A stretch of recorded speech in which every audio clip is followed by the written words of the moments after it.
ایسا ہوتا تھا کہ ارد گرد بہت زیادہ لوگ اکٹھے ہو جاتے تھے اور یہ سلسلہ چلتا رہا حتیٰ کہ مدینہ میں بھی اکٹھے ہو گئے, حتیٰ کہ وہ پولیس والے آ گئے کہ یار آپ کون ہیں, اس طرح کا معاملہ بھی بلکہ پیش مجھے آیا. ایک میرے دوست بھی ان دنوں عمرے پہ تھے, انہوں نے بتایا انہوں نے کہ یار شام صاحب جدھر بیٹھتے ہیں چھپ چھپ آ کے تلاوت کرتے ہیں, لوگوں کا جمگٹھا آ جاتا میں ہے. نے یقین کریں بڑی کوشش کی کہ میں چھپ کے بیٹھوں, لیکن پھر بھی 5 آئے ہیں تو ظاہر ہے پھر 10 20 30 بڑھتے چلے جاتے رہے ہیں. تو سنا پولیس نے آپ سے تفتیش بھی کی پھر ادھر؟ ہاں مدینہ کے اندر ایک دو دفعہ ایسا ہوا, پچھلے سال بھی ایسا ہوا, اس سال بھی وہ آ گئے کہ یار آپ کون ہیں. میں کہا یار میں اس طرح ایک دین کا طالب علم ہوں پاکستان. انہوں نے میرے پیجز وغیرہ پوچھے, پھر انہوں نے کہا یار یہ آپ ان لوگوں کو ہٹائیں. میں کہا میں نہیں ہٹا سکتا, اگر میں ان سے سلام نہیں لوں گا تو یہ کہیں گے یہ متکبر آدمی ہے تو آپ ہٹائیں. تو کہنے لگے یار آپ کم از کم ہماری یہ بات تو مانیں, آپ کے ساتھ جو لوگ بیٹھتے ہیں سیدھی لائن میں بیٹھا کریں, اس طرف منہ کر کے بیٹھیں, آمنے سامنے نہ بیٹھیں. خیر قدرتی بات, آپ نے سوال پوچھ لیا تو وہاں پہ آپ یہ سمجھیں کہ وہ جو تفتیش کر رہا تھا اس سے دوستی ہی ہو گئی, اور اس نے جب وہ سارے سوشل میڈیا اکاؤنٹس وغیرہ دیکھے اس کو یہ اندازہ ہو گیا کہ یہ کوئی ایسی تحریب کاری یا اس طرح کا ایشو نہیں. آپ کو پتا ہے جب سے وہ واقعہ ہوا ہے پی ٹی آئی کا انسیڈنٹ جو ہوا اس کے بعد سے وہ پاکستانی کمیونٹی کے بارے میں بہت زیادہ سینسٹیو ہیں, حساس ہیں کہ یہ زیادہ لوگ اکٹھے نہ ہوں. تو میں نے یہ بھی کہا, میں کہا یار وہ انڈونیشین کھڑے ہوتے ہیں, ملیشین کھڑے ہوتے ہیں یا دیگر نیشنلٹیز کے لوگ, آپ اس طرح نہیں کرتے. بلکہ وہ تو نقاب بھی پڑھا رہے ہوتے ہیں, کیمرے انہوں نے لگائے ہوتے ہیں. تو اس نے پھر یہ آگے سے کہا کہ یار یہ ہمارے لیے ہمیں انسٹرکشن ہے, مسائل ہے, بہرحال ہمیں ان کے قوانین کا احترام کرنا ہے. تو میں نے ان سے وعدہ کیا کہ نہیں میری طرف سے یہ نہیں ہے. تو بہرحال پھر وہ مطمئن ہو گئے. لیکن میں جیسے ہی مسجد نبوی میں داخل ہوتا تھا یا مسجد نبوی میں وہاں کے بیٹھتا تھا تو وہ فوری آ جاتے تھے اور وہ بہرحال نگرانی کرتے رہے. لیکن اللہ کے فضل و کرم سے انہوں نے کسی بھی قسم کا تنگ نہیں کیا, تفتیش ضرور کی کہ آپ سے لوگ اتنے پوچھنا حق بنتا ہے, پوچھنا اگر نہیں پوچھیں گے تو وہ تو پھر ظاہر ہے سلسلہ یہ شروع ہو جائے گا. ظاہر ہے. تو وہ جو آپ کی ملاقاتیں نوجوانوں کی ہوتی تھی وہ آپ کے تنظیمی نوجوان تھے یا ویسے پیار محبت میں یا سوشل میڈیا کی ہوا یہ کہ میں پہچان کی وجہ نے سے؟ سعودیہ جانے سے قبل ایک پوسٹ لگائی کہ جو ساتھی وہاں پہ ملنا چاہتے ہیں وہ اس نمبر پہ رابطہ کریں. تو ہر روز آپ کم و بیش یہاں سے دفتر سے 30-40 نمبر آ جاتے تھے اور پھر وہاں پہ 30-40 افراد کہتے تھے آج ہم نے ملاقات کرنی ہے. اب ان سے ملاقات بندہ کہاں کرے, یا تو وہ دعوت پہ بلائیں تو جائیں یا حرم میں ہی ہونی ہے نا. تو بہرحال مکہ کے حرم میں ہمیں یہ مسئلہ نہیں رہا. اچھا, مکہ کے حرم میں ایک آدھی دفعہ وہ انہوں نے واچ کیا ہے, لیکن مکہ کے اندر یہ صورتحال نہیں ہے جو مدینہ میں ہے. تو مکہ کے اندر 40-50-60 افراد سے میں ملاقات ایک دن میں بڑے آرام سے کر لیا کرتا تھا. تو وہ یہاں سے نمبر چونکہ فیس بک پہ دیا ہوا تھا. یہ سارے اہل حدیث مکتبہ فکر کے نوجوان ہوتے تھے یا مختلف مکاتب فکر سے؟ حقیقت بات یہ ہے کہ ان میں ہر مکتبہ فکر کے ساتھی ہوتے, دیوبندی اور بریلوی ساتھیوں نے بھی وہاں پہ جس عقیدت کا, احترام کا اور خاص طور پہ ان کا جو جذبات تھے وہ یہی تھے. یہ بھی بات بتا دوں تحدیث نعمت کے طور کے اوپر کہ وہ اللہ کے فضل و کرم سے ہمیں جانتے ہیں دفاع صحابہ کے حوالے سے, دفاع حرمت رسول کے حوالے سے, ختم نبوت کے کاز کے حوالے سے. تو ظاہر ہے انہوں نے بھی بڑی محبت کا اظہار کیا. اور اس طرح اہل حدیث بھی, علماء بھی, اور اہل حدیث وہاں پہ جو بڑے عرصے سے رہتے تھے. بلکہ میں آپ کو ایک تحدیث نعمت کے طور پہ بات بتاتا ہوں, تبوک, دمام, ریاض تک سے لوگ فلائٹ کر کے ملنے کے لیے, صرف ملنے کے لیے آئے. اور ایک ڈاکٹر صاحب تھے وہ تبوک سے آئے کہ میں صرف آپ سے سلام لینے آیا ہوں. میں کہا بیٹھ جائیں. کہتے میرا جو مقصد تھا وہ پورا ہو گیا. اچھا, ملاقات کر کے چلے گئے. تو اس طرح کے لوگوں نے بھی محبت کا اظہار کیا. لیکن اللہ کے فضل و کرم سے ان لوگوں میں سے میں نے 100 بندوں کی ایک نیٹ ورک وہاں پہ جمعیت اہل حدیث کا قائم کیا. 100 رکن اس کے موجود ہیں. اس کا ہم نے واٹس ایپ گروپ بنا دیا اور انہوں نے دوبارہ بھی مجھے دعوت دی ہے. تو ظاہر آپ جماعت بنائی ہے تو مجھے ایک میرے بڑے قریبی مخلص ساتھی کہتے تھے آپ کو آدھا سال ملک سے باہر ہی رہنا پڑنا ہے اگر آپ چاہتے ہیں کہ آپ کی جماعت عالمگیر بن جائے. تو جب بندہ باہر جاتا ہے ظاہر ہے پیچھے سے اپنے مراکز کے مسائل تھوڑے سے ڈسٹرب آپ کو پتہ بندہ ہو جاتا ہے. تو میں نے یہ بھی یہ بات نوٹ کی ہے کہ جب میں آتا ہوں تو ظاہر ہے وہ والا جمعے میں اتنی رونق نہیں ہوتی, تو ایک آدھے جمعے کے بعد پھر وہ رونق بحال ہو جاتی ہے. صحیح, ماشاء اللہ. تو شام بھائی جو آپ کا امریکہ کا دورہ تھا یہ بالکل سعودیہ کے دورے کے بالکل بعد یہ آپ نے اس کی ورکنگ, اور بلکہ آپ نے پوسٹ بھی لگا دی تھی کہ آپ کا شروع ہونے والا. تو یہ پہلے سے پری پلان تھا یا اچانک, یا کوئی آپ نے سعودیہ میں دعائیں کی کہ میں انٹرنیشنل لیول پہ سفر کا آغاز کروں گا؟ تو اچھا حبیب بھائی, بنیادی طور کے اوپر نا یہ لوگوں کے لیے واقعی چمبے اور اچانک کی بات تھی. لیکن یہ بنیادی طور پہ کرونا جب آیا نا تو یہ جو ان کا نیشنل پرنگ بریک فاسٹ ہے وہ ہوا نہیں کرونا کے دوران. تو میرا تو اس سے پہلے ہی جانے کا ارادہ تھا, یعنی سمجھ لیں کرونا سے بھی پہلے جانے کا ارادہ موجود تھا. اور اس حوالے سے آپ یہ سمجھ لیں ای میلز کا تبادلہ اور خط و کتابت تھی. تو اس سال جب میں سعودیہ کے دورے پہ جا رہا تھا اس سے پہلے مجھے کانگریس مین کا انویٹیشن آ گیا, کانگریس مین کی طرف سے انویٹیشن آ گیا. اور اس کے بعد پھر میں نے قاضی عبدالقدیر خاموش صاحب کو بھی بتلایا کہ اس طرح کانگریس مین کی طرف سے انویٹیشن آیا, جانا چاہیے. انہوں نے کہا ضرور جانا چاہیے, بہت اچھی بات ہے. پھر انہوں نے, ان کے دوست ہیں وہاں پہ, انہوں نے ICRD انٹرنیشنل جو سینٹر ہے نا وہ ریلیجیس ڈپلومیسی کا, اس کے ڈاکٹر ڈگلس وغیرہ کے ساتھ ان کے پہلے بھی رابطے تھے, انہوں نے ان کا بھی انویٹیشن مجھے منگوا دیا. میں جا ہی رہا تھا. تو اللہ کے فضل و کرم سے پھر اس کے بعد بطور, چونکہ میری خاص طور پہ ایک بات یاد, یہ بھی آپ نے پوچھ لیا تو میں وضاحت کرنا چاہتا ہوں کہ یہ کوئی ڈھکی چھپی بات نہیں, ان کو پتا میں اہل حدیث ہوں, میرا اسکول آف تھاٹ سلفی ہے. اور پوری دنیا سے یہ صرف پاکستان کی بات نہیں ہے, پوری دنیا سے وہ جو مؤثر سوشل میڈیا ایکٹیوسٹ اور ریلیجیس اسکالر ہوتے ہیں ان کو وہ دعوت دیتے ہیں. اور یہ ایک دفعہ کی بات نہیں, وہ ہر سال دیتے ہیں. تو وہ انہوں نے دعوت دی تو میں نے ساتھیوں سے مشورہ کیا, انہوں نے کہا ضرور جانا چاہیے اور اپنے معافی ضمیر کا اظہار کرنا چاہیے. تو وہاں پہ بھی جا کے اللہ کے فضل و کرم سے پہلے ہی بریک فاسٹ کے اندر, ڈنر کے اندر, جو اوپننگ ان کا ڈنر تھا, وہاں پہ میں نے بطور اہل حدیث, بطور سلفی اسکول آف تھاٹ, بطور پاکستانی وہاں پہ نمائندگی کی ہے. اور بغیر کسی خوف کے اپنے موقف کو اور اپنے جذبات کو اور اسلامی نظریات کو بیان کیا. دلچسپ بات یہ ہے کہ وہاں جا کر مجھے بڑا افسوس اور دکھ بھی ہوا چند باتوں پہ. پاکستان سے کچھ ایسے لوگ آئے ہوئے تھے جنہوں نے وہاں کے, آپ دیکھیں ایلیٹ کلاس موجود ہے, یعنی یہ وہ تقریب ہے کہ وہاں پہ سینیٹرز بھی موجود ہیں, MNA بھی موجود ہیں, روانڈا جیسے ممالک کے صدر بھی موجود ہیں, کرگستان, قازقستان, ان کے چیف آف آرمی سٹاف, ان کے ایمبیسیڈرز, یعنی پوری دنیا کی سمجھ لیں مؤثر ترین لابی وہاں پہ موجود ہے. پریزیڈنٹ جو بائیڈن خود شرکت کر رہے ہیں, چاہے جس بھی فیلڈ سے تعلق ہو, ہاں مختلف بنیادی طور پہ وہ ریلیجیس, یعنی آپ سمجھ لیں مشترکات کے اوپر ان کا یہ بھی ہے نا کہ ایک دوسرے کی سے انٹریکشن ہو مختلف ادیان کا. یعنی عیسائی اسکالرز بھی بلائے ہوئے ہیں, یہودی اسکالر بھی بلائے ہوئے ہیں, مسلمان بھی بلائے ہوئے ہیں, پوری دنیا میں جو مؤثر کام کر رہے ہیں بین المذاہب مشترکات کے اوپر وہ بھی بلائے ہوئے ہیں. تو ان کا یہ ہوتا ہے کہ انٹریکشن ہو, ایک دوسرے کو سمجھنے اور سمجھانے کا موقع مل سکے. تو اسی دوران ہم نے یہ بات نوٹ کی کہ بعض پاکستانی ایسے ہیں جو پاکستان کا جو چہرہ ہے مسخ کر کے وہاں پہ پیش کر رہے ہیں. تو اس حوالے سے ظاہر ہے بطور پاکستانی ہونے کے اور بطور ایک مسلمان ہونے کے میرے جذبات ایک دم بھڑک بھی گئے, اور مجھے یہ بات قطعاً اچھی نہیں لگی کہ اسلام کا چہرہ بھی مسخ کر کے پیش کیا جائے, اور اتنی ایلیٹ کلاس کے سامنے کہ وہی فیصلہ ساز ہے. تو ان کے سامنے اگر پاکستان کا یہ آپ چہرہ پیش کریں, جی پاکستان میں عورتوں کی تعلیم کے خلاف ہے مولوی, اور عورت کو پڑھنے نہیں دیتا, اور ظلم ہوتا ہے, اور جی اس کے اسکول کے اوپر پتھر برستے ہیں, اور جی مالاکانڈ میں یہ ہوا, فلاں جگہ یہ ہوا, اور مقصد کیا ہے, صرف اور صرف ان سے پیسے لینا. تو مجھ سے بہرحال رہا نہیں گیا, تو میں نے فل فور اپنا نقطہ نظر بیان کیا کہ ہمیں بھی بولنے کی اجازت ہے اسی موقع پہ اسی جگہ کے اوپر. اور پھر میں نے ڈاکٹر ڈگلس کو, ڈاکٹر مائیکل کو, اب یہ میں آپ کو بتاؤں کہ وہ وہاں کے مؤثر ترین لوگ ہیں, یعنی ان کی وزارت دفاع میں کام کر, اور تھنک ٹینکس ہیں انہوں نے بنائے ہوئے ہیں.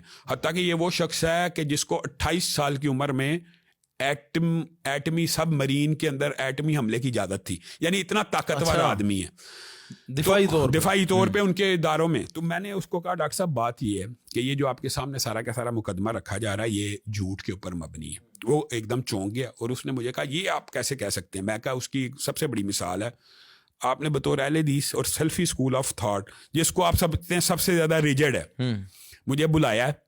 میری ساری بہنوں نے ماسٹرز کیا ہوا. اچھا, میری بہنیں PhD ڈاکٹر ہے میری, اور امی عائشہ اسلام کی پہلی خاتون ٹیچر ہیں.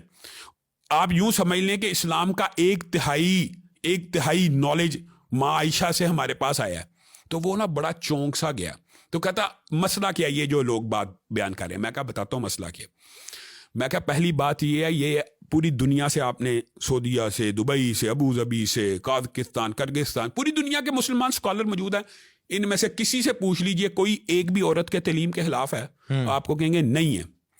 ہم میں سے عورت کی تعلیم کے خلاف کوئی بھی نہیں ہے, لیکن ہمارا اسکول آف تھاٹ مخلوط تعلیم کے خلاف ہے. صحیح, زبردست. تو یہ بات نا اس کو نے بڑی ایک دم چونک گیا. کلک کر گئی. ڈاکٹر جیمز بھی بیٹھا ہوا, ان کے سارے تھنک ٹینک بیٹھے ہوئے تھے, کلک بھی کر گئی.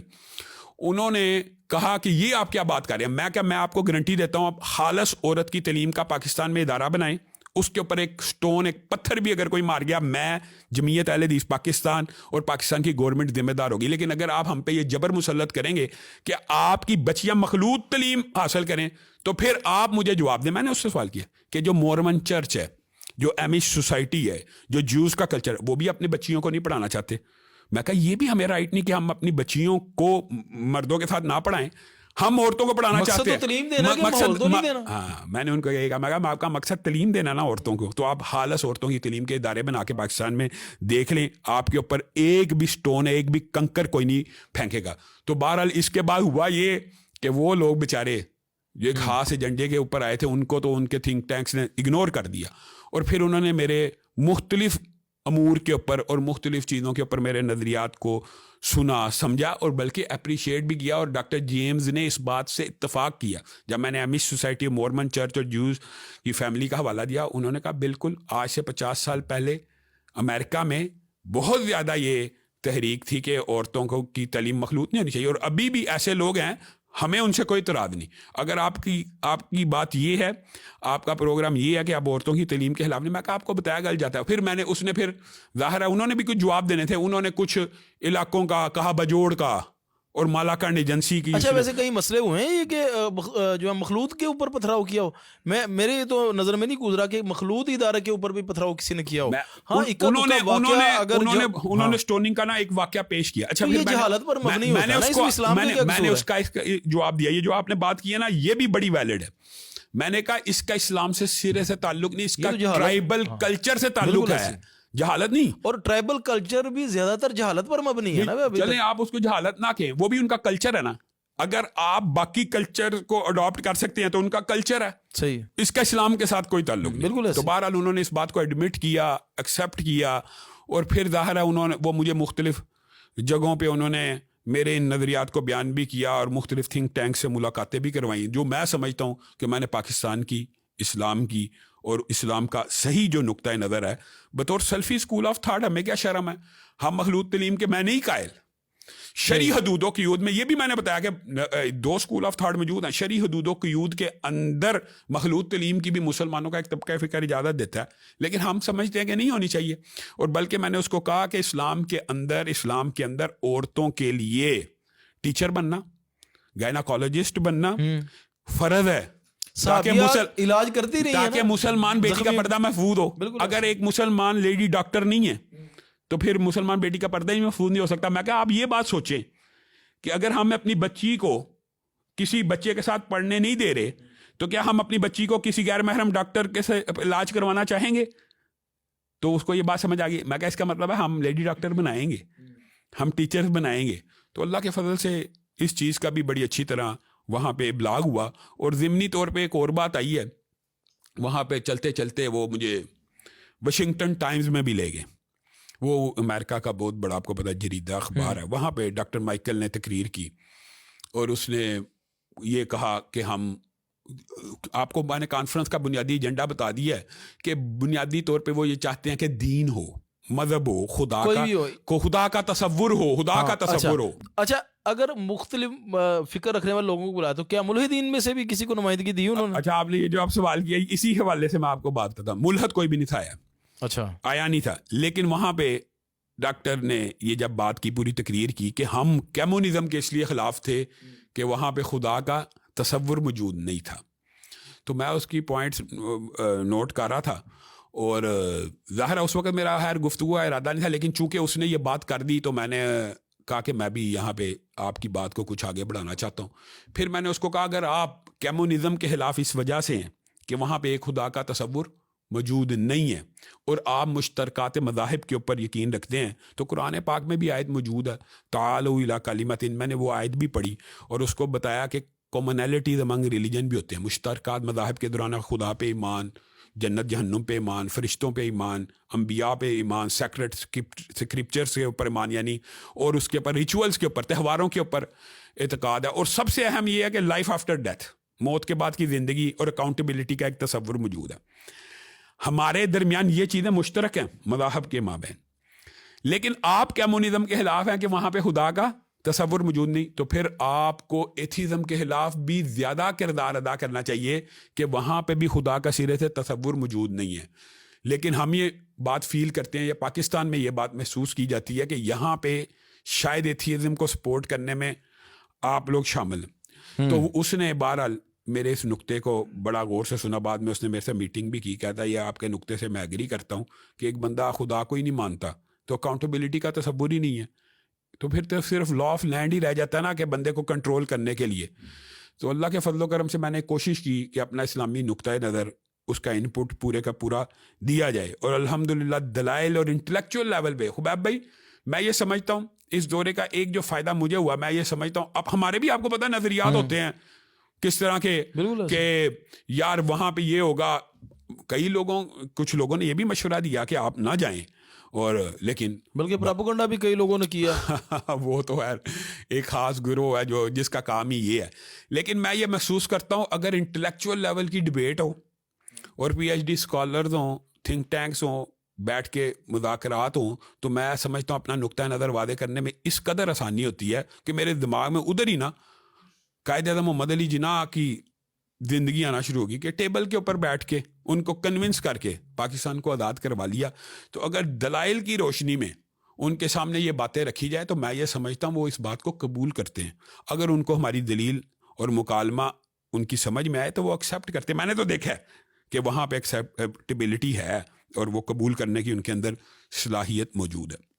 تو ہشام بھائی ادھر آپ کے ساتھ آپ کے رفیق سفر بھی ایک شخصیت رہی قاضی عبدالقدیر خاموش, وہ بڑی متنازع شخصیت سمجھی جاتی ہیں شاید لوگوں کی لا علمی کی وجہ سے, بلکہ ہمارا تو ایک انٹرویو ہو چکا ہے ان کے ساتھ, ہم نہیں سمجھتے کہ متنازع شخصیت ہے, ماشاءاللہ ان کی خدمات ہیں, ان کو لوگ سمجھتے ہیں کہ یار, اور اس دورے کے حوالے سے اب ہو سکتا ہے آپ کو یا ان کو میری بات اچھی نہ لگے, لیکن جو لوگوں نے کہا میں وہی کوٹ کر رہا ہوں, وہ سمجھ رہے تھے کہ یار یہ تو پہلے ہی ان کے جو ہے نا وہ ٹاؤٹ ٹائپ بندے تھے, تو ہشام صاحب کو بھی یہی لے کے گئے ہیں, تو یہ آپ بک جائیں گے. میں آپ کو ایک بات بتاتا ہوں خبیب بھائی, قاضی عبدالقدیر خاموش مسلک اہل حدیث کا ایک مظلوم کردار ہے. اچھا, پہلی بات یہ ہے کہ یہ وہ عظیم شخصیت ہے کہ جس نے علامہ احسان الہی ظہیر کی شہادت کے بعد ان کے قتل کا مقدمہ بطور احتجاجی تحریک کے لڑا, لیکن ان کے اوپر اتنا بڑا ظلم ہوا کہ جو اپنے قائد اور لیڈر کا مقدمہ لڑ رہا ہے اسی کو ان کا قاتل بنا کے پیش کر دیا, لگ گیا ان کے اوپر. اندازہ لگائیں, بلکہ اخباروں میں سنا یہ مظلومیت کی انتہا ہے. اور دوسری بات جو آپ نے کی ہے ٹاؤٹ یا ایجنٹی کی, تو آج میں آپ کو یہ بات بتلا دوں, شاید ابھی تک آپ کو یہ خبر نہ پہنچی ہو, قاضی صاحب نے واشنگٹن ٹائمز کے اندر بیٹھ کے ایک عجیب و غریب قسم کا احتجاج کیا. ابھی تک آپ کو نہیں پتا, آپ نے ابھی سوال کیا تو میں نے بھی اس لیے جواب دے رہا ہوں. قاضی صاحب نے وہاں پہ امبیسیڈر آف پیس کے ایوارڈ سے مجھے بھی ملا, سانحہ جڑا والا کی جو میری تقریر تھی وہ وائرل تھی, اور وہاں پہ انہوں نے کہا کہ یہ پاکستان میں انہوں نے جناب پہلے عالم دین تھے کہ جنہوں نے اپنی مساجد کے دروازے عیسائیوں کے شیلٹر کے طور کے اوپر کھولے, نہ کہ عبادت کے لیے, نہیں نہ کہ عبادت کے لیے, شیلٹر کے طور کے اوپر ان کو پناہ دینے کے لیے. اور اللہ کے فضل سے ہم نے یہ کام کیا بھی, تو انہوں نے مجھے بھی امبیسیڈر آف پیس کا ایوارڈ وہاں پہ مجھے دے دیا. ہاں الحمدللہ ملا. تو اسی وہ یعنی وہ آپ کو ان خدمات کے اعتراف نہیں, اسی ایک فتوے کی وجہ سے سمجھ لیں, یا اسی ایک مسجد اوپن, کیونکہ آپ کو پتا وہ لکھی پڑھی بات کرتے ہیں اور وہ دیکھتے ہیں. وہ جو قاضی صاحب کی خدمات کے حوالے سے بھی انہوں نے ان کو ایک ایوارڈ یعنی میرے ایوارڈ کے بعد ان کو دینا تھا. میرے بعد ایک بندے نے وہاں پہ تقریر کر دی کہ جس میں اس نے اسرائیل کے حق میں گفتگو کی. پاکستانی تھا, وہ پاکستانی تھا. اچھا, ہاں اگر آپ کہتے ہیں تو میں نام لے لیتا ہوں, ورنہ تو اس کا پاکستان میں باہر وہ ایک صحافی تھا امجد میر نام کا. اچھا, اس نے بہت ہی غلط گفتگو کی, اس نے اسرائیل کی پوری حمایت کی اور اس کے مظالم کی اور فلسطین کے خلاف یہ وہ. تو قاضی صاحب کھڑے ہو گئے اور قاضی صاحب نے کہا یہ اس بندے کا ذاتی موقف ہے, یہ پاکستان کے ڈیلیگیشن کا موقف نہیں ہے. تو سارے ڈیلیگیشن نے کہا درست کہہ رہے ہیں قاضی صاحب. اور قاضی صاحب نے کہا کہ میں امبیسیڈر آف پیس کا ایوارڈ آپ سے نہیں لوں گا, کیونکہ آپ کے اس ہاؤس میں اسرائیل کے مظالم کی تعریف کی گئی ہے. اللہ اکبر. تو ڈاکٹر آپ یہ بتائیں یہ بندہ ایجنٹ ہو سکتا ہے؟ اور دوسری بات یہ ڈاکٹر مائیکل نے ان سے ریکویسٹ کی کہ آپ کا ایوارڈ کا اس تقریب کے ساتھ تعلق نہیں, وہ اس کی ذاتی رائے ہے, لیکن قاضی صاحب نے بھرپور طریقے سے اپنا احتجاج ریکارڈ کروایا. اور میں آپ کو ایک بات کہتا ہوں, اچھا اس کا مطلب ہے جو بندہ یو ایس اے چلا جائے کہ وہ ضروری ہے کہ ان کا ایجنٹ بن جائے, یا ہم اپنے وہاں پہ جا کے اپنی بات کر کے آئے ہیں, اپنے دلائل کی روشنی میں بات کر کے آئے ہیں. اور میں تو یہ سمجھتا ہوں, بلکہ میں یہ میری خواہش وہاں پہ جا کے ہوئی کہ اللہ کرے کہ وہ پاکستان سے ایسے لوگوں کو بلایا کریں کہ جو ان کو صحیح اسلام کا چہرہ پیش کر سکیں. اگر پاکستان میں سے صرف وہی لوگ جاتے رہیں جو پاکستان کے خلاف وہاں پہ جا کے بکواس کرتے ہیں, تو یہ میدان خالی چھوڑنے والی بات ہے نا. تو میدان کو بھرے گا کون؟ مطلب خالی جگہ کیسے پورا ہوگی؟ تو بلکہ میں نے تو ریکمنڈیشن مزید بھی آپ کو پتہ جاتے ہیں, پھر وہ ریکمنڈیشن پوچھتے ہیں کہ آپ مزید کیا چاہتے ہیں کہ کس کو نیکسٹ ٹائم بلایا جائے. تو میں نے مزید بھی نیکسٹ ٹائم حقیقی علماء کی سفارش کی ہے کہ اگر آپ چاہتے ہیں کہ آپ کے سامنے صحیح موقف آئے تو آپ ان علماء کو پاکستان سے بلائیں, ورنہ تو آپ کو پتہ ہی این جی اوز والے اور اس طرح پیسے بٹورنے والے تو کئی سال سے جا ہی رہے ہیں, وہ تو جاتے ہیں. تو آپ کیا سمجھتے ہیں, آپ اگر اس کو سم اپ کیا جائے سارے دورے کو, اچھا اس کو دو اینگل سے میں دیکھوں گا. ایک جو آپ کا بطور ان کا مہمان کے جانے کے, مطلب گورنمنٹ کے مہمان بن کے گئے آپ, بنیادی طور پہ نا یہ ان کا ایک سیمی گورنمنٹ سمجھ لیں. صحیح, سیمی گورنمنٹ, کانگریس مین ان کا ظاہر ایم این اے ہوتا ہے, سینیٹر ہوتے ہیں, لیکن اگر آپ یہ کہیں اس کو پراپرلی کہ یہ اسٹیٹ گیسٹ ہے تو یہ بات درست نہیں ہوگی. لیکن چونکہ وہ سارے ایک کانفرنس کے مہمان کے طور پہ گئے آپ, ظاہر ہے. اور دوسرا آپ پھر آئی سی آر ڈی کے مہمان کے طور پہ ان کے جو مختلف سیمینار سے جس طرح مختلف وہاں پہ خطاب کیا, گفتگو کی, ایک آپ سمجھ لیں پی ایچ ڈی اسکالر کے طور پہ, پریزیڈنٹ آف جمعیت اہل حدیث پاکستان کے طور پہ, کیونکہ میرا تعارف تو وہاں پہ یہی تھا. صحیح, تو پلیٹ فارم آپ نے یہ ظاہری بات ہے, میں نے وہاں پہ ان کو جا کے انرول کرایا کہ 6,000 سے زائد مساجد اللہ کے فضل سے جمعیت کے زیر اہتمام چل رہی ہیں, اور پاکستان میں اہل حدیث کی کمیونٹی 20 ملین سے زیادہ ہے. الحمدللہ اپنی بات کو ڈنکے کی زور کے اوپر.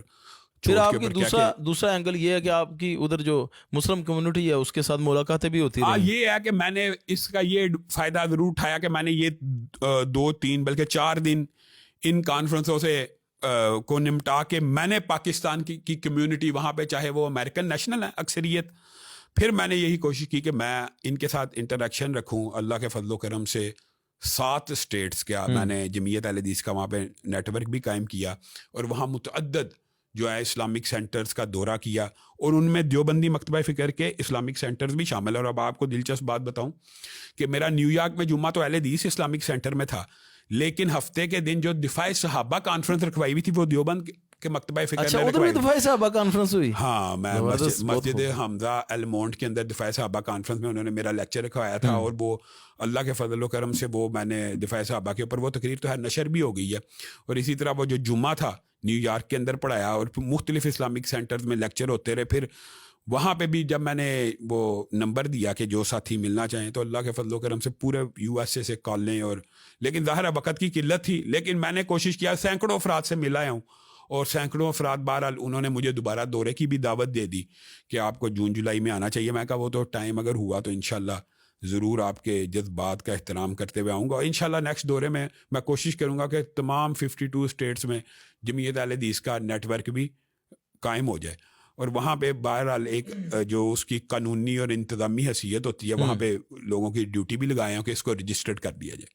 اچھا, جمعیت اہل حدیث یو ایس اے کو. اچھا شام بھائی, آپ ظاہر ہے دفاع صحابہ کے حوالے سے آپ کی ماشاءاللہ بڑی خدمات ہے, بلکہ آپ بڑا اگریسو بھی رہے سوشل میڈیا کے اوپر.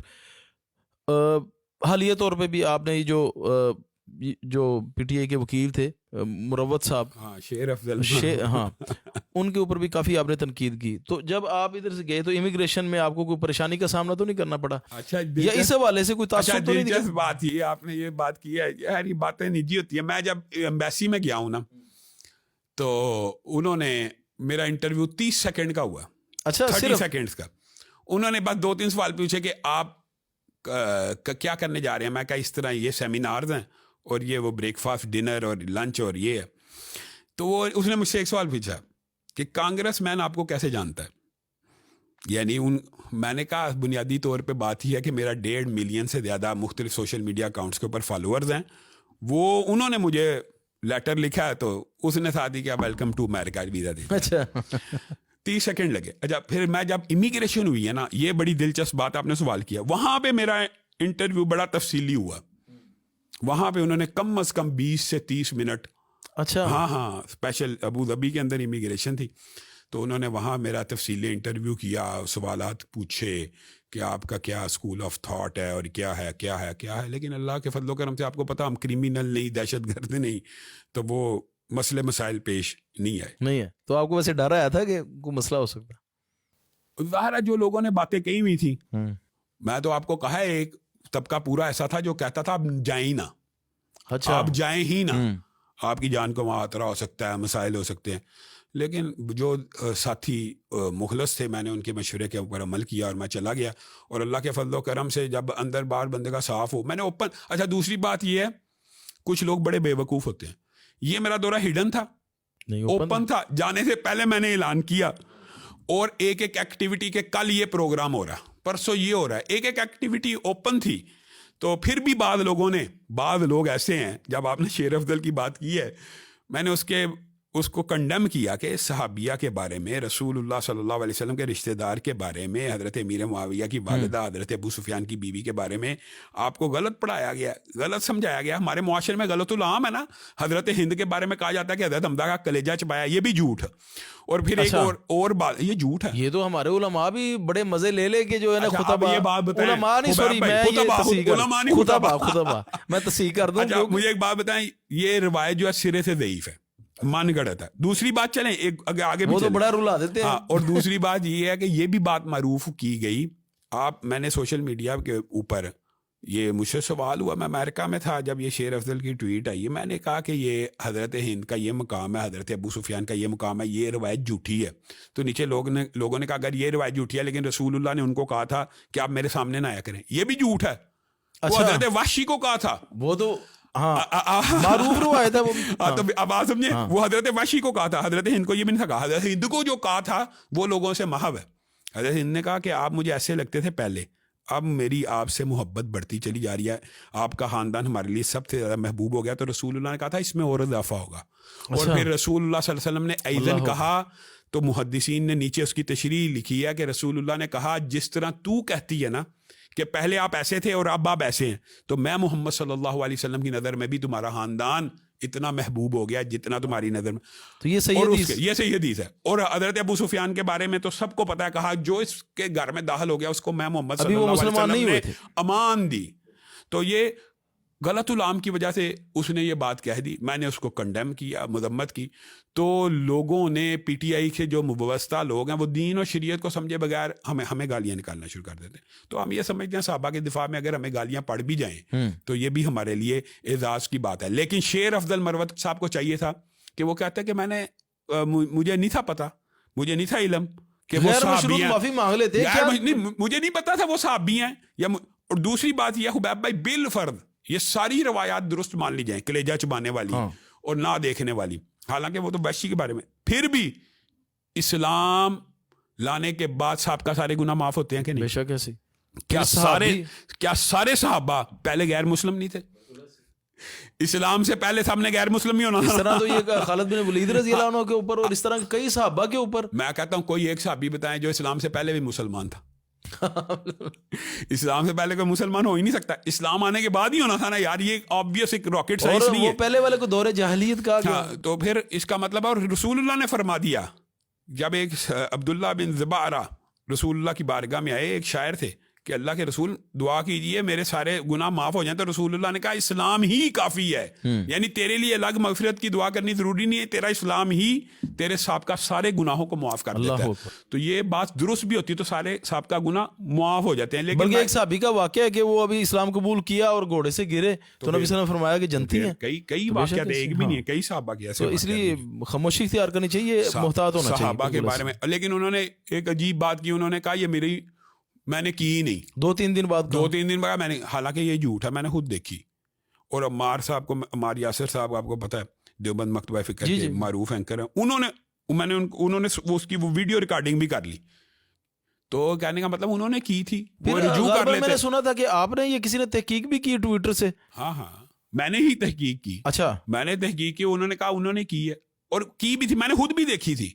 تو آپ کو پتا جو فیک اکاؤنٹ ہو اس کی اتنی ریچ نہیں ہوتی کہ 4,30,000 ہاں لوگ اتنی جلدی. تو بہرحال ان کو یہ بات ان کو معذرت کر لینی چاہیے, توبہ کر لینی چاہیے, غیر مشروط کرنی چاہیے, صحابہ کے بارے میں زبان درازی نہیں کرنی چاہیے.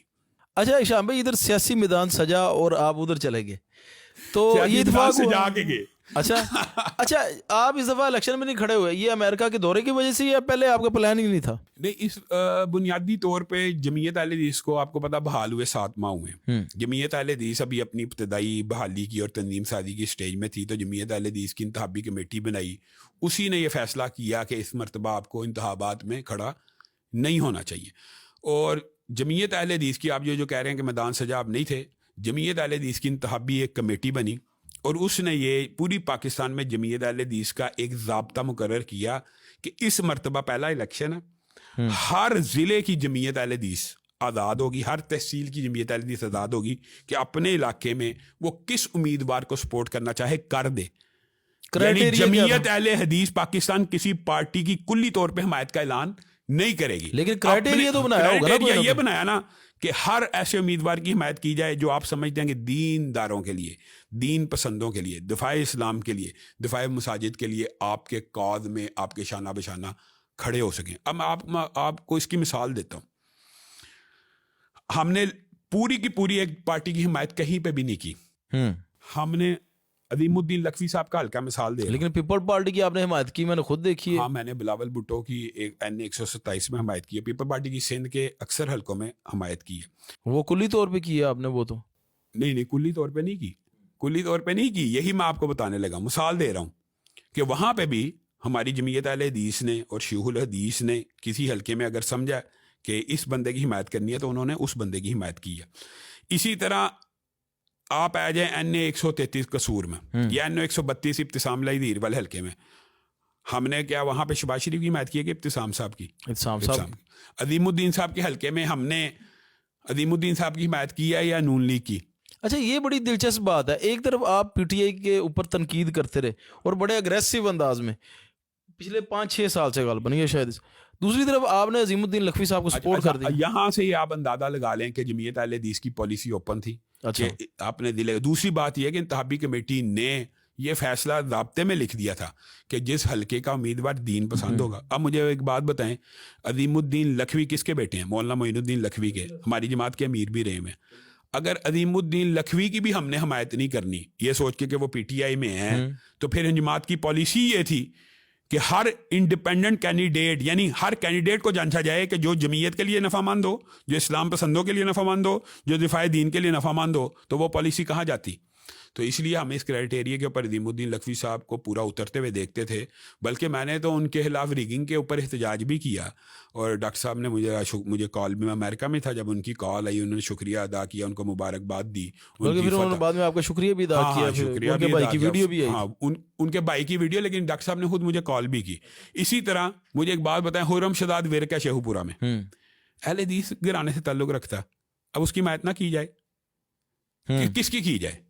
تو اسی طرح نون لیگ کے بہت سے امیدواروں کی حمایت کی ہے. اچھا, صرف اہل حدیثوں کی یا مذہب کی پسندوں کی ہے؟ مجھے ایک بات بتائیں, عاصم معاویہ سیال ہے, چلیں آپ نے بات کی ہے تو بات کھلی ہونی چاہیے. 110 این 110 میں کھڑا ہے, شہید کا بیٹا, دفاع صحابہ کے اوپر ہمارے مشترکات ہیں. تو کیا عاصم معاویہ سیال کے علاوہ جمعیت اہل حدیث کو کسی کی حمایت کرنی چاہیے؟ اب اچھا, ہمارے حلقے میں آپ نے کرین کی حمایت کر دی. نہیں, وہاں کی میں یہ بتا رہا ہوں کہ جو جمعیت اہل حدیث کی مقامی باڈی تھی اس کو آزاد چھوڑا ہوا تھا کہ آپ نے اپنے حلقے میں جس کی حمایت کرنی ہے, جو آپ سمجھتے ہیں دین پسند ہے, اس کی حمایت کریں. تو وہ یہ پالیسی چلتی رہی. آپ دیکھ لیں, مسرور جنگوی کی نہیں کی, مولانا فضل الرحمان کی نہیں کی, عبدالغفور حیدری صاحب کی نہیں کی, سراج الحق صاحب کی نہیں کی. 450 حلقوں میں جمعیت اہل حدیث نے اناؤنس کیا کہ ہم ان حلقوں میں ان کی حمایت کر رہے ہیں, اور باقی 400 حلقوں میں ہم نے کلی طور پہ دینی جماعتوں کی حمایت کی ہے. تو میرے پہ چند حلقوں کے اوپر اعتراض کوئی بھی نہیں کر سکتا اگر کہ اس. اچھا, بڑی دلچسپ بات ہے جو آپ نے سوال کیا, یعنی یہ بات تو پاپولر ہو گئی کہ بلاول بھٹو کی اور پیپل پارٹی کی حمایت کی ہے, تو جن حلقوں میں سے نون کی ہے یا آزاد امیدواروں کی ہے, وہ کیوں نہیں پاپولر ہو سکی؟ اس کا مطلب ہے یہ خاص طبقہ فکر ہے جو اس کو ہمارا دورہ امریکہ بھی ناپسند ہے, دورہ سعودی عرب بھی ناپسند ہے, قاضی قدیر بھی ناپسند ہے, قاضی یہ ایک خاص ہمارے طبقہ, آپ مکتب فکر میں کہہ لیں, ایک چھوٹا سا گروہ ہے جو ہر وقت انتشار کو اور فتنے کو ہوا دینے کی کوشش کرتا رہا. اچھا شام بھائی, اگر آپ نے جیسے مذہبی جماعتوں کی سپورٹ کی, مثال کے طور پہ ایسا ہوا تو نہیں, خیر اگر آپ کی ایک جس جماعت کے ساتھ آپ کا اختلاف ہے, نام لینے کی ضرورت نہیں ہے, اگر ان کا کوئی نام لے امیدوار بھی لیا جائے تو کوئی حرج نہیں, ان کا اختلاف اوپن ہے. نہیں, ہمارے لیے وہ بھی قابل جو ہے نا وہ احترام ہے. تو اصل میں ہوتا پتا کیا, لوگ شارٹ کلپ کر کے نا تو پھر فتنہ پھیلاتے ہیں, وہ سمجھتے ہیں کہ یہ پروگرام کا پروگرام میں صرف یہی بات ہوئی ہے. حالانکہ ہماری تو گفتگو ایک جنرل لیول پہ ہو رہی ہے, تو برداشت اصل میں سمجھتا ہوں مذہبی طبقے میں بہت کم ہو گئی ہے. نہیں یار, چٹ چیٹ میں اور گفت و شنید میں حرج بھی نہیں کیونکہ ہونا چاہیے. اگر ہم نظریات ہمارے واضح ہیں, کھلے ہیں, بالکل ایسے. اچھا, اب اگر ہم گفتگو بھی نہیں نہ کریں گے تو بہتری کیسے آئے گی, یا کہ خرابیوں کی نشاندہی کیسے ہوگی؟ اچھا ویسے ایک چیز ہے, ایک پاکستان کی سابقہ بہت بڑی جماعت ہے, اس کے اوپر میں نے تنقید کی, کھلے لفظوں میں کی, بلکہ ویڈیوز بنائی. ان کے کئی عہدیداروں نے مجھے فون کیا, انہوں نے کہا یار آپ کریں, اچھی بات ہے, کوئی مسئلہ نہیں ہے, حالانکہ وہ عسکری تنظیم رہی ہے. اچھا ہاں, مجھے لگ رہا تھا, مجھے دوستوں نے کہا یار یہ آپ کو نقصان پہنچائیں گے. میں کہا یار کیوں نقصان پہنچائیں گے, میں نے کوئی گالی تو نہیں دی, بدتمیزی تو نہیں کی. انہوں نے کہا یار یہ باتیں آپ کی چلیں ٹھیک ہیں, لیکن کچھ حقائق یہ بھی ہیں. میں نے پھر اس کو اپڈیٹ کیا, میں نے بھی ہٹ درمی نہیں کی. میں نے کہا ٹھیک ہے یار, حقائق اگر اس طرح ہے تو ٹھیک ہے, کوئی مسئلہ نہیں. نہیں, ہم تو یہ بات سوال ہی کرتے ہیں. میں تو آپ کو یہ کہتا ہوں, چلیں آپ کے اسی پروگرام میں سوال اٹھایا, قاضی قدیر کو علامہ شہید کا قاتل کیوں کہا انہوں نے؟ سوال ہے, جواب دیں. صحیح, اگر وہ قاتل تھا تو اس کو پھانسی لگوائیں. چلیں یہ ہم آپ کو سوال پوچھ کے جواب دے دیں گے. نہیں, میں کہتا ہوں اگر وہ قاتل تھا اس کو پھانسی کیوں نہیں لگوائی؟ تو اگر قاتل نہیں تھا اس کے اوپر الزام کیوں لگایا؟ ہاں, یا اسے رجوع کر لیں. ہاں, رجوع کرنا چاہیے. ہاں چلیں, یہ بھی آپ کی اچھی ہے تجویز. اچھا میں کہتا ہوں اگر وہ کھڑے ہوتے کسی حلقے میں تو آپ ان کی سپورٹ کرتے ہیں؟ ان کے کچھ لوگ کھڑے وہ پہلے ہی بیٹھ گئے.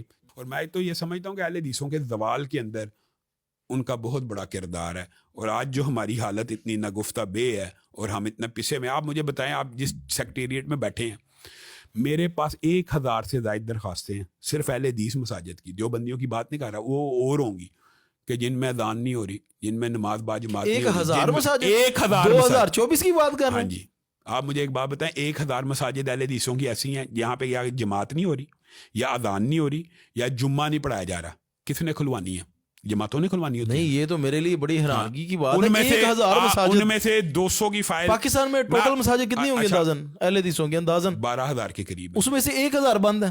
اب مجھے ایک بات, چلیں اگلی بات بتاؤں, اور وہ اس 1000 میں سے 200 کے مقدمے میں لڑ لوں.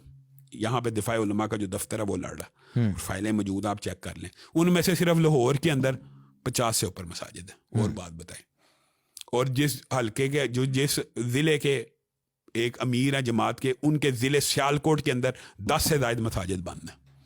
آپ بتائیں, یہ تو بڑا المیہ کی بات ہے. اور کس نے کھلوانی ہے, اور کون ہے جس نے یہ کام کرنا ہے؟ اچھا, ابتسام صاحب کے حلقے میں جو الیکشن ہوا, میں بھی کمپین میں گیا, بلکہ میں آپ کو اپنا تبصرہ بتا دیتا ہوں. ابھی شروعات تھی تو لوگوں نے ٹرینڈنگ شروع کر دی کہ جی ابتسام صاحب جیتیں گے, فلانا ٹمکانا, جس طرح جذباتی گفتگو ہمارے نوجوان کرتے ہیں. تو میں نے ادھر کمنٹ کیا, پھر میں نے اسکرین شاٹ بھی لیا, کوشش کروں یہ ساتھ لگا دیں گے. تو میں نے بڑے دکھ کے ساتھ اپنا تبصرہ کیا علامہ صاحب کی پوسٹ کے اوپر کہ قصور کے اہل حدیث یا اہلیان قصور آپ کے ساتھ جلسوں میں بھی جائیں گے, نعرے بھی آپ کا ساتھ بھی دیں گے, نعرے بھی دیں گے, بجٹ بھی دیں گے, ہر چیز دیں گے, لیکن ووٹ نہیں دیں گے. تو یہ چیز ثابت ہوئی ہے. اب آپ کیا سمجھتے ہیں کہ قصور والوں کا قصور ہے یا پھر دھاندلی ہوئی ہے؟ میں آپ کو ایک بات بتاتا ہوں, اس حوالے سے میرا نقطہ نظر ابتسام بھائی سے کچھ مختلف ہے. میں یہ سمجھتا ہوں کہ قصور والوں کا اس میں قصور نہیں ہے. میری ذاتی رائے ہے, ہو سکتا ہے ان کا اوپینین اس سے ڈفرینٹ ہو. عظیم الدین لکھوی صاحب کسی بھی پارٹی سے الیکشن لڑے ہیں, ووٹ ملتا ہے, اس کا مطلب ہے مسئلہ قصور کے ووٹوں میں نہیں ہے, جماعت کا جو قصور ہے. میں یہ سمجھتا ہوں کہ ہمیں صرف الیکشن میں اس حلقے میں نہیں جانا چاہیے. اگر ہم اس حلقے میں انتخابات لڑنا چاہتے ہیں تو ہمیں 5 سال وہاں رہنا چاہیے, پھر آپ قصوریوں کو قصوروار قرار دیں. نہیں شام بھائی, مجھے کوئی ایک بندہ بتا دیں کہ جو الیکشن کے علاوہ وہ اپنے حلقے میں موجود ہوتا ہے. جمشید دستی صاحب ہیں, کئی ایسے حلقے ہیں جو آزاد امیدواروں نے اپنے پکے بنا لیے ہیں. نہیں ہوتے, یہ بات آپ کی درست ہے, لیکن کسی مولوی کو, بندے کی مثال دے, میں کہتا ہوں مولوی سے لوگ یہ صاحب تو پھر بھی کوئی بھی مسئلہ ٹائم دیتے ہیں, وہ ٹائم دیتے رہے. میں کئی دفعہ دیکھا کہ ان کے پاس ادھر داد رسی کے لیے لوگ آتے ہیں, اپنا ٹائم دیتے ہیں سارا, آپ بھی دیتے رہے. میں یہ بات مانتا ہوں, لیکن میں یہ سمجھتا ہوں کہ پھر بھی اس میں کسی قدر کچھ کمزوری ہے. لوگ 5 سال بعد امیدوار کو ایک آزاد امیدوار کو اچھا بغیر کسی پارٹی یہ کے. لوگوں کا بھی خیانت ہے. ہاں خیانت ہے. مجھے بتائیں کہ کون سا آتا ہے؟ نہیں آتا, لیکن یہ ان کا ایلیگیشن میں ہے تو نا. فون ہی نہیں سنتے. یہ فون تو سنتے ہوں گے. یہ ایلیگیشن ان کا ہے, ان کا یہ ہے نا بہت کہ زیادہ یہ لوگوں کا ہے. بہت لوگوں میں نے کا اس کے اوپر بھی رد کیا ان کا کہ بھائی مجھے مثال دے دو, باقی کیا شہباز شریف آئے گا؟ شہباز شریف نے تو وہاں آنا ہی نہیں. شہباز یہ شریف بات تو آپ ابھی کی بھی نہیں درست آیا. ہے, شہباز شریف نے تو جیت کے بھی نہیں آنا. تو اس کا مطلب یہ ہے کہ بہرحال میں اس کی وجوہات کے اوپر اگر آپ غور کریں پھر اس کی وجوہات بہت زیادہ ہیں کہ مذہبی جماعتوں ہی کو ووٹ نہیں دیا جاتا, مذہبی لوگوں کو ہی ووٹ نہیں دیا جاتا, اور ان کے بارے میں یہ رائے عامہ ہموار کر دی جاتی ہے کہ یار انہوں نے جیتنا نہیں, ہمارا ووٹ ضائع نہ ہو جائے. اس کی وجہ ایک یہ بھی ہے کہ مذہبی جماعتوں کے پاس روڈ میپ ہی نہیں ہے. یہ بات کسی حد تک درست ہے. میں یہ سمجھتا ہوں اس حوالے سے, میں نے جو 2-2.5 سال سٹرگل کی ہے, محنت کی ہے, اس کا لب لباب یہ ہے. سعد رضوی صاحب کے نمائندے ہوں, سراج الحق صاحب کے نمائندے ہوں, جمعیت علماء اسلام کے ابسام بھائی, میرا پہلے دن سے یہ بھی ہے, جب تک ہم اکٹھے نہیں ہوں گے 75 سال اور گزار لیں, 75 سال بعد بھی آپ خاطر خواہ نتائج نہیں حاصل کر سکتے. لیکن جیسے ہی آپ اکٹھے ہوں گے, یہ بھی بتا دوں, فوراً رزلٹ نکلے گا. کیا آپ کو اکٹھے ہونے دیا جائے گا؟ لوگ ہمیں کسی سے کیا پرواہ ہے, ہم 2-3 جو لوگ ہیں وہ تو اکٹھے ہونے کے لیے تیار بھی تھے. اگر آپ کھلی بات کرتے ہیں تو معاویہ اعظم, میں, چھوٹی 4-5 اور جماعتیں ہم تیار تھیں. جو بڑے سٹیک ہولڈرز ہیں وہی نہیں ہوئے. اس دفعہ الیکشن میں مذہبی جماعتوں کے اتحاد نہ ہونے میں 2 جماعتوں کا کردار ہے, ایک جماعت اسلامی کا اور ایک سعد رضوی صاحب کا. یہ بڑے سٹیک ہولڈرز ہیں اور انہوں نے اتحاد نہیں کیا. حالانکہ میں نے جماعت اسلامی کے ساتھیوں کو واضح کہا تھا کہ پچھلی دفعہ سے آپ کے ووٹ کم ہونے ہیں, اور سعد رضوی صاحب کو بھی کہا تھا آپ کو ایک سیٹ بھی جیتنے نہیں دی جائے گی. آپ کو پتہ نا, نے 51 سے وہ جیتا ہوا ہے, 1 لاکھ کے قریب ووٹ لیے ہیں, سیٹ بھی اس کی ہے, جیت گیا. اگر ساری مذہبی جماعتیں ایک پیج پہ ہوتی ہے جیت چکا ہوتا. بے شک یہ پریشر ہوتا ہے, جیت چکا ہوتا.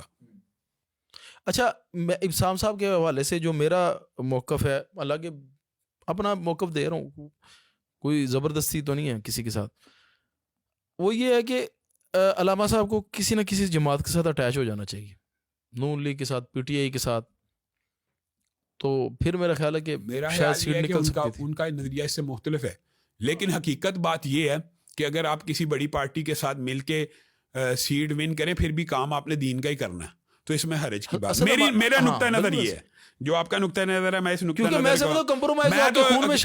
اس بات کو میں ایکسیپٹ کرتا ہوں, آپ کی اس بات کو میں سیکنڈ کرتا ہوں. میرا نقطہ نظر بھی یہ ہے, لیکن ان کی رائے اس سے مختلف, ہم اس کا بھی احترام کرتے ہیں, ظاہر ہے. اچھا شام بھائی, اس الیکشن میں دیکھا جائے تو مذہبی جماعتوں کو بالعموم اور مسلک اہل حدیث کی جماعت کو بالخصوص کارنر کر دیا گیا, یا کارنر ہو گئی ہیں, وہ سیٹیں ہی نہیں نکال سکی. اس کی ذمہ داری کس پہ عائد ہوتی ہے؟ میں یہ سمجھتا ہوں, اچھا اس میں آپ نے جنرل گفتگو کرنی ہے, اس میں آپ بھی ہر بندے کو اپنے حساب سے دیکھنا چاہیے. آپ کا ذاتی نظریہ تعصب کے بغیر کیا ہے؟ بنیادی طور پہ خبیب بھائی, بغیر تعصب کے میں یہ بات کہتا ہوں کہ ہمیں اپنے گریبانوں میں جھانکنا چاہیے. ہم نے حلقہ سازی میں کتنی محنت کی ہے, ہمارے اکابر نے, یہ علامہ احسان اللہ ظہیر شہید رحمہ اللہ کے بعد کیا محنت ہوئی ہے حلقہ بنانے میں. ہمارے جو پیٹنٹ اہل حدیث حلقے تھے وہ بھی آج غیر اہل حدیث حلقے بن چکے ہیں. مثلا مولانا معین الدین لکھوی کا حلقہ, مولانا داؤد غزنوی کا حلقہ, آپ کو پتہ ہے یہ قصوری علامہ احسان اللہ ظہیر شہید رحمہ اللہ نے 1977 میں پتوکی سے الیکشن لڑا تھا اور 30,000 سے زائد ووٹ لیا تھا, اور ان سیٹوں میں شامل تھی جس میں بھٹو نے کہا تھا یہاں دھاندلی ہوئی. تو یہ سیٹیں اہل حدیث حلقے موجود تھے. غزنوی رحمہ اللہ تو جیتے بھی رہے, وہ تو جیتے رہے نا, مولانا معین الدین لکھوی جیتے رہے. میں یہ کہہ رہا ہوں یہ بھی اب سیٹیں اہل حدیث کے ہاتھ سے نکلی ہیں کیونکہ ہم نے محنت نہیں کی, ہم نے حلقے بنائے نہیں. دوسری بات یہ, پنجاب کے عوام کو یہ شعور ہی نہیں دیا گیا کہ مسلح کا امام ہی ریاست کا امام ہے. کے پی کے عوام نے ووٹ بے شمار دیا, نتائج اگرچہ دینی جماعتوں کے حق میں نہیں آئے لیکن ان کے ووٹ بھی کم نہیں نکلے. لیکن پنجاب کے اندر آپ کو پتہ دینی جماعتوں کو ووٹ ہی نہیں پڑتا, اور یہاں کے عوام کو یہ بہرحال شعور دینے کی ضرورت ہے کہ مسلح کا امام ریاست کا امام بھی ہے, پہلی بات. دوسری بات یہ ہے کہ ہماری ایک جماعت ساری زندگی ایک خاص پارٹی کے ساتھ اتحاد کرتی رہی ہے, اس کا بھی ریبیلین ہے, اس کا بھی یہ ریئیکشن ہے کہ ہر جائز ناجائز کام میں اگر آپ نے نون لیگ ہی کی حمایت کرنی ہے تو اہل حدیث طبقہ فکر کا ایک بہت بڑا نوجوانوں کا طبقہ عمران خان کے ساتھ مل گیا. اس حوالے سے میں کسی حد تک سمجھتا ہوں کہ ان کی بات ٹھیک ہو سکتی ہے. کہتے ہیں اگر ہم اس کو بھی چھوڑ دیں گے تو ہماری تو نمائندگی ختم ہو جائے گی, سینٹ سے بھی ہمارے ہاتھ کچھ بھی نہیں آئے اچھا گا. میں آپ تو کو کیا یہ پوائنٹ پوائنٹ ویلڈ نہیں ہے؟ نہیں, میں یہ سمجھتا ہوں یہ پوائنٹ بالکل بھی ویلڈ نہیں ہے. اس کی وجہ یہ ہوتی ہے انسان کسی سے اتحاد کس لیے کرتا ہے کہ اپنے مسلک کو اسٹرانگ کرے, اپنی کمیونٹی کو سرو کرے نا. اگر آپ سیٹ لے کے بھی اپنی کمیونٹی کا کام نہیں کر رہے, اس سیٹ کا کیا کرنا ہے؟ اس سیٹ کا فائدہ, اس سیٹ کا فائدہ کہ نقصان ہے؟ کچھ موضوعات کے اوپر جب گفتگو ہوئی تو ساجد میر صاحب اکیلے کھڑے تھے. کہاں پہ؟ مثال کے طور پہ مشرف کے ووٹ دینے کے حوالے سے ان کے بارے میں یہ بات مشہور ہے. خیر اس کی اگر ڈیپتھ میں جائیں وہ ایک الگ واقعہ, میں اس کو نگیٹ نہیں کرتا, لیکن بات تو یہ ہے کہ اس سینیٹر کی سیٹ نے مسلک اہل حدیث کو کیا فائدہ پہنچایا؟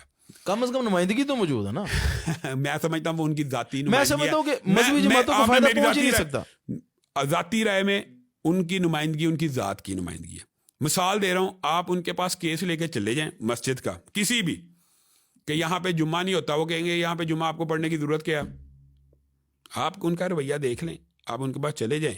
میں دعوے سے کہتا ہوں, میں تو ان کے ساتھ رہا ہوں 4 سال, ہم نے ان کو جانچا پرکھا ان کے. میں اصل بات یہ, جو بندہ اپنی قوم کا کام کرتا ہے اس کے پیچھے اس کی قوم کھڑی ہوتی ہے.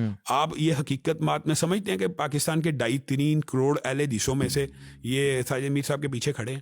1 لاکھ بھی نہیں بندہ کھڑا. یہ بات ذہن میں رکھیں.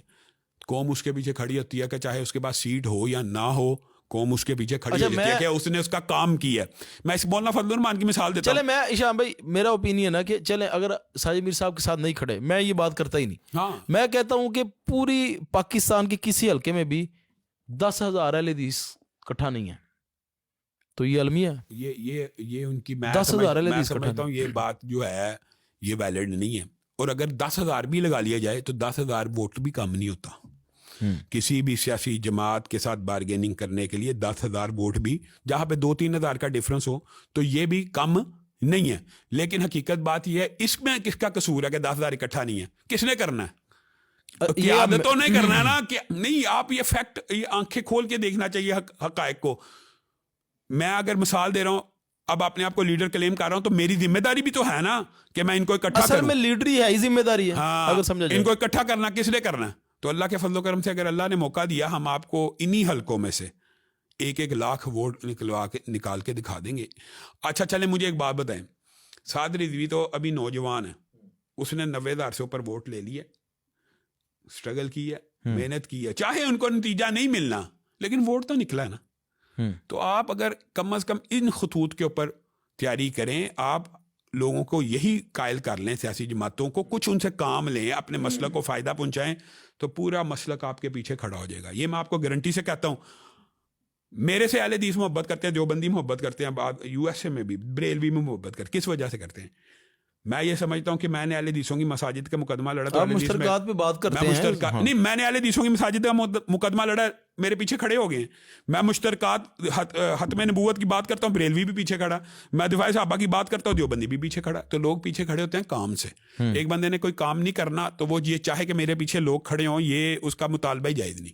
اچھا, یہ آپ کی بات ویلڈ ہے, چلو میں اگری کرتا ہوں. ایک مثال ہے, اگر آپ کی بات مان لی جائے تو مرکزی مسلم لیگ ہے, ان کی ایک تاریخ ہے 30 سالہ, غالباً تاریخ 25-30 سالہ. انہوں نے خدمت بھی کی, ریلیف کا کام بھی کیا, لوگوں کو سپورٹ بھی کیا, ٹھیک ہے, امدادیں بھی کی, اور بہت زیادہ کام کیا انہوں نے. ان کو سیٹیں کیوں نہیں ملی؟ ان کے پیچھے کیوں نہیں لوگ کھڑے؟ ایک بات بتاتا ہوں, اس کی ایک وجہ سن لیں. ان کا جو پہلا رویہ تھا نا, وہ ایسا تھا کہ شدت پسندانہ تھا کہ جمہوریت کفر ہے. ان کو ووٹ نہ ملنے کی بہت بڑی وجہ یہ ہے کہ انہوں نے ساری زندگی جمہوریت کو کفر کا ہے.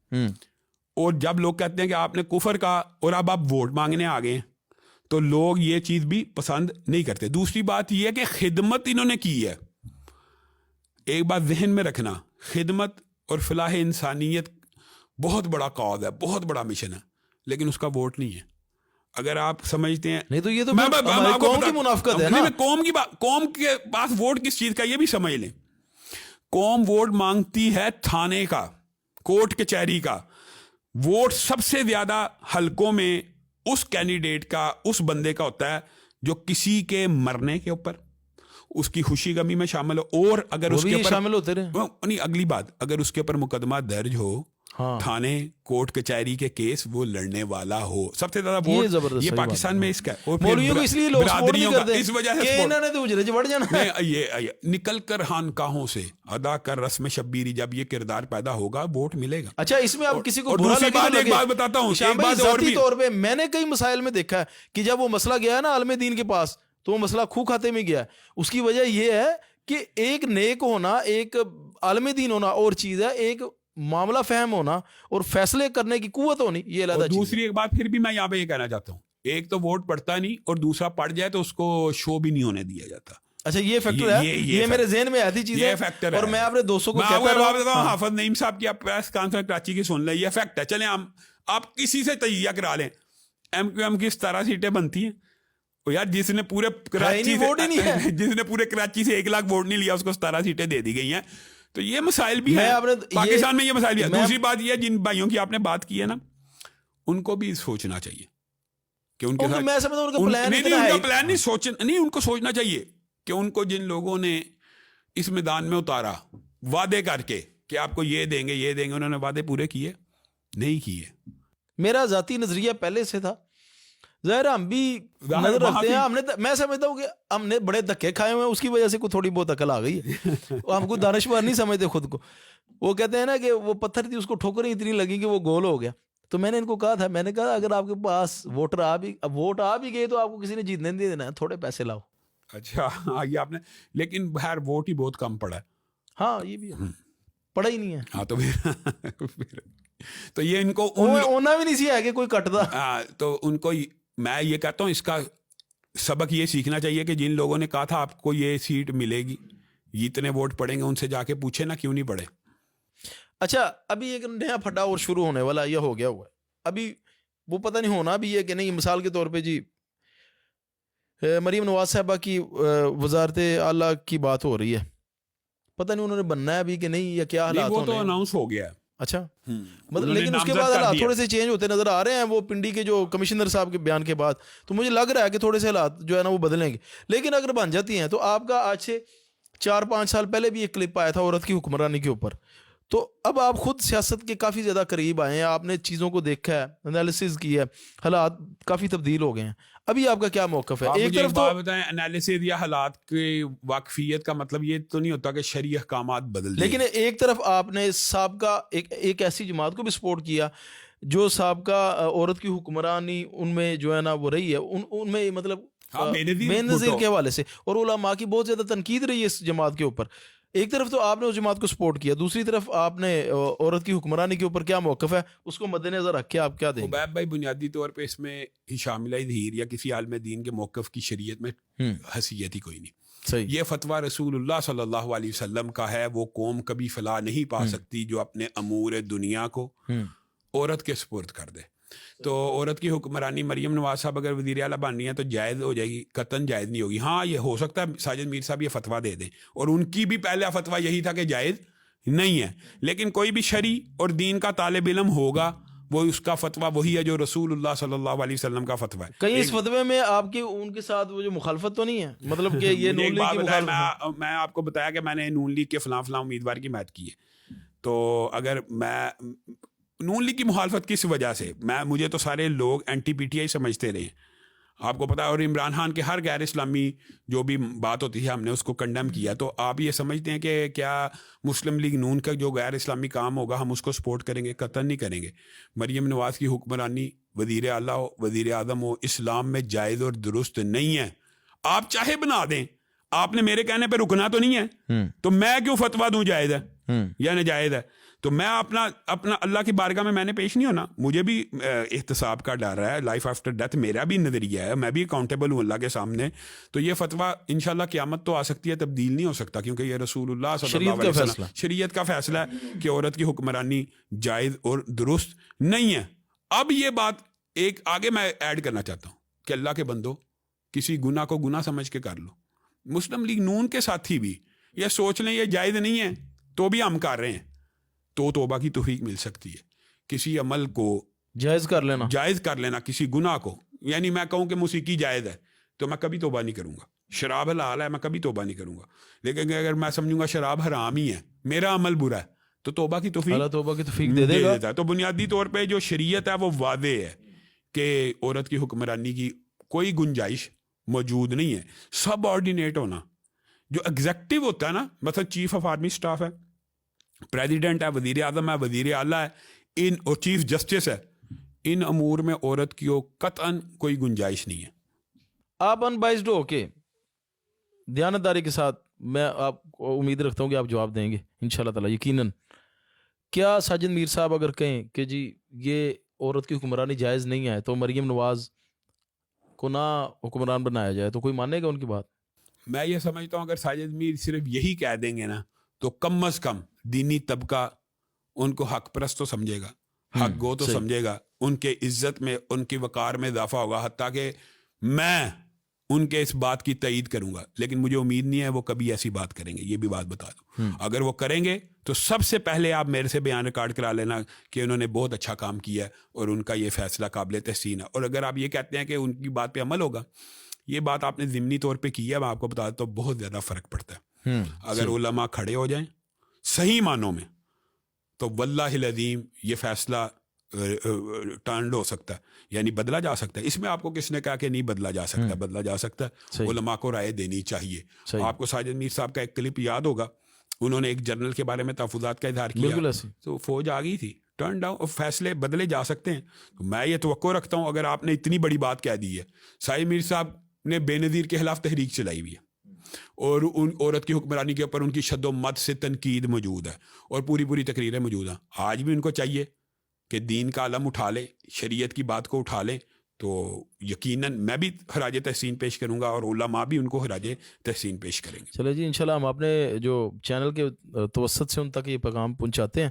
اشام بھائی آخری سوال, بڑی اچھی گفتگو ہوئی ماشاءاللہ, آج بڑی کھلی ڈلی گفتگو ہوئی. اب کوئی کلپ کاٹتا پھر تو کاٹتا پھر, یہ جنرل گفتگو ہے. نہیں ویسے بھی میں آپ کو اوپن ڈسکشن ہے. نہیں حبیب بھائی ایک بات, ایک بندے کی نظریات اوپن ہے, کھلی کتاب کی طرح ہے, اس میں سے وہ جو مرضی کاٹے. میرے تو بہت زیادہ آپ اس سے سخت انٹرویوز موجود ہیں, ایسی کوئی بات نہیں. یہ حالیہ ایک بہت بڑا پاکستان میں ایک طرف الیکشن کا زور و شور اور اس کی خبریں چل رہی, دوسری طرف اسی لیول کا ایک اور پھٹا چل رہا ہے اقرار الحسن صاحب کا اور شف سرکار کا. تو میں سمجھتا ہوں کہ یہ ایک شف سرکار نہیں ہے, ادھر ہر گلی محلے میں 50 شف سرکاریں ہیں. تو اس حوالے سے آپ کیا سمجھتے ہیں کہ کیا ہماری ذمہ داری ہونی چاہیے, یا ہم پہ کیا ذمہ داریاں عائد ہوتی ہیں, یا اقرار الحسن صاحب کا جو یہ اقدام ہے اس کی آپ تائید کرتے ہیں, یا یہ سارا فتنہ ہی پھیل رہا ہے اور اس طرح خاموشی اختیار کرنی چاہیے؟ بھائی اقرار الحسن نے وہ کام کیا ہے جو کام علماء کا تھا. اس خاص نقطے کے اوپر ہوتا یہ ہے کئی مرتبہ انسان کسی کی بہت زیادہ تائید کر دے تو بعد میں وہ کچھ ایسے عمل کر جاتا ہے تو بعد میں لوگ اس کو پن پوائنٹ کرتے ہیں کہ یار آپ نے بھی تائید کی تھی. میں کہتا ہوں وہ بعد میں پن پوائنٹ کریں یا نہ کریں, یہ عمل اقرار الحسن کا قابل تحسین ہے اور ہم اس کو خراج تحسین پیش کرتے ہیں, بلکہ سلوٹ پیش کرتے ہیں کہ جو اس نے جعلی عاملوں کے خلاف ایک میدان کھولا. لیکن ایک بات اور بھی کہنا چاہتا ہوں اقرار صاحب کو بھی اور ساری آڈینس کو کہ جو پکڑا جاتا ہے وہی جعلی ہوتا ہے, باقی سب اصلی ہوتے ہیں. ابھی آپ نے کہا ہر گلی کی نکر پہ کیسا شعبے باز بیٹھا ہوا ہے, اور آپ کو پتا ہے اس بندے کے خلاف آج سے 2 سال پہلے بھی میں نے کمپین کی, جب اس نے جوتی سنگا کے لوگوں کے جن نکالنے کا دعویٰ کیا کہ ولی اللہ کی جوتی سے لوگ باعث ہے, اور اس کے خلاف میں نے تب بھی کمپین کی جب اس نے یہ دعویٰ کیا, انٹرویو میں دعویٰ کیا کہ میں سوتا نہیں ہوں. 18 سال نہیں, اس نے کہا مجھے نیند ہی نہیں آتی. اور یہ ایسے جو دعوے ہیں, ایسا بندہ ولی اللہ ہو سکتا ہے؟ اور پھر کیا ولی اللہ کا منصب اس بات کا متقاضی ہے کہ وہ اس کو کلیم کیا جائے؟ ولی اللہ کو پتا ہوتا میں ولی اللہ ہوں؟ ولی اللہ نبوت کا منصب ہے, وہی آتی ہے کہ تو ولی اللہ نہیں. اب آپ سمجھیں, اس کا مطلب جو بندہ ولی اللہ خود کو کلیم کرتا ہے وہ کبھی ولی اللہ نہیں ہو سکتا. بلکہ ابن تیمیہ نے تو یہ کہا جو ہوا میں اڑتا ہے دعویٰ کرے کہ میرے پاس کرامت ہے, آگ پہ چلنے کی کرامت ہے, پانی پہ چلنے کی کرامت ہے, وہ جادوگر ہے, وہ شیطان ہے, وہ ولی اللہ نہیں ہے. تو اقرار الحسن صاحب نے بڑی صحیح جگہ ہاتھ ڈالا, لیکن میں یہ چاہتا ہوں کہ اس ہاتھ کو بڑھائیں. صرف اس تک محدود رکھیں گے تو بعض لوگ یہ بات کہیں گے یار ان کی کوئی ذاتی لٹیگیشن تو نہیں ہے, لوگ کہہ بھی رہے ہیں, لوگ سمجھ بھی رہے ہیں. تو آپ اس کو وسیع پیمانے پہ کریں, ہر شعبے باز کو, ہر دھوکے باز کو بے نقاب کریں. ایک بندہ, چلیں حبیب بھائی آپ سے میں سوال پوچھتا ہوں, ایک بندہ دعویٰ کرتا ہے میں ولی اللہ ہوں اور میں لوگوں کو اللہ کے قریب کرنے والا ہوں اور اللہ کے ذریعے شفا دیتا ہوں تو کم از کم وہ شریعت کا پابند تو ہونا چاہیے. بے شک ایسے. آپ نے لاہور میں ایسے بابے دیکھے ہیں جو 18 سال سے نہائے ہی نہیں اور ان کو پہنچا ہوا بزرگ قرار دے دیا گیا اور ان کی قبروں کے اوپر آج عرس ہو رہا ہے اور میڈیا کے دور میں ہو رہا ہے نا, اور آپ کی بڑی سیاسی شخصیات ادھر جس جاتی ہیں. بندے نے 18 سال سے غسل نہیں کیا اس نے نماز پڑھی ہوگی, اس نے وضو نہیں کیا. تو جو بندہ نماز نہیں پڑھتا کیا ولیوں کے اوپر نمازیں معاف ہیں؟ یہ اقرار الحسن صاحب کو چاہیے تھا نا, اس کے پاس گئے ہیں تو اس کو جا کے کہتے ہیں تو ہمیں فجر کی نماز کروا کے دکھا, تو جمعہ پڑھا کے دکھا. میں یہ دعوے سے کہتا ہوں وہ قرآن پاک کے ایک صفحے کا ترجمہ نہیں کر سکتا. دین اور شریعت تو عربی زبان میں نازل ہوئی ہے. آپ صفحے کا کہہ رہے ہیں, انہوں نے کہا آپ اوپر سے قرآن پڑھ کے سنا دے تو نہیں ہے, تو ترجمہ تو بڑے میں دور کہتا کی ہوں بات ہے. چاروں کل شاید نہ سنا سکتا. ہاں بالکل ایسا. تو پھر یہ اچھا, ولی اللہ علماء کے حوالے سے کیا ذمہ داری؟ علماء کی ذمہ داری یہ ہے کہ وہ اقرار الحسن کام کر رہا ہے تو بھی, اقرار الحسن کام نہیں کر رہا تو بھی ان کا بانڈا پھوڑتے رہیں, ان کے خلاف تحریک چلاتے رہیں, گاہے بگاہے عوام کو یہ بات بتلاتے رہیں کہ یہ چھوٹے چھوٹے شعبدے جادو اور جنات کے ذریعے بھی ہو سکتے ہیں اور یہ ماہر ہوتے ہیں. اور مجھے دکھ ہوتا ہے کہ پاکستان میں جس کو تھوڑا بہت شعبدہ آ گیا وہ اپنے آپ کو ولی اللہ کلیم کرتا ہے. بالکل ایسا. آپ مغرب پہ چلے جائیں, میں ہو کے آئے ہوں, وہاں پہ یہ لوگ اپنے آپ کو الوجنسٹ کہتے ہیں, مجیشین کہتے ہیں, ولی اللہ نہیں کہتے, دھوکھا نہیں دیتے. اور اسے زیادہ وہ کرتے ہیں, وہ ایسی حرکتیں کر جائیں کہ اگر پاکستان آ جائیں تو بہت بڑے مجھے ولی تھوڑے اللہ دن بن پہلے جائیں. پتا چلا, ایک پروگرام میں سن رہا تھا کہ یہ جو Liberty of Statue of Liberty ہے, اس کو کتنے دن غائب رکھا گیا. ہاں, تو پھر اس طرح کے جو الوجنسٹ ہوتے ہیں تو وہ اگر پاکستان میں آ جائیں اس کا مطلب ہے وہ تو کتب ابدال کا دعویٰ کر دیں گے. تو پھر یہ تو سوچنا چاہیے, عوام کو سوچنا چاہیے. ٹھیک ہے جی, انشاءاللہ تعالی ہشام بھائی آپ سے بڑی اچھی گفتگو رہی, اللہ لوگوں کے لیے اس میں سے خیر ہی غالب رکھے. تو آپ سے گفتگو ہوتی رہے گی, اور ہم ویسے بھی اور اس پروگرام کے توسط سے بھی آپ سے گزارش کریں کہ بزم علماء کے ہمارا جو سیشن ہے اس میں آپ انٹرویو اسٹوڈیو میں آ کے دیں. بہت زیادہ لوگوں کی ریکویسٹ آتی ہے آپ کے حوالے سے, ابتسام بھائی کے حوالے سے بھی.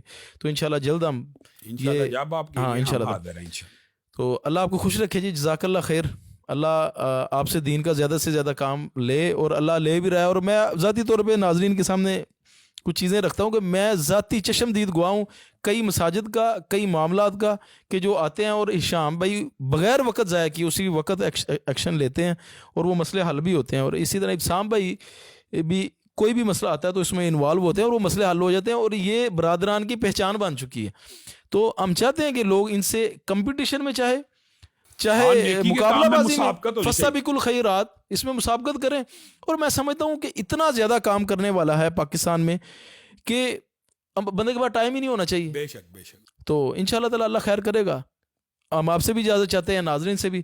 والسلام علیکم ورحمۃ اللہ وبرکاتہ.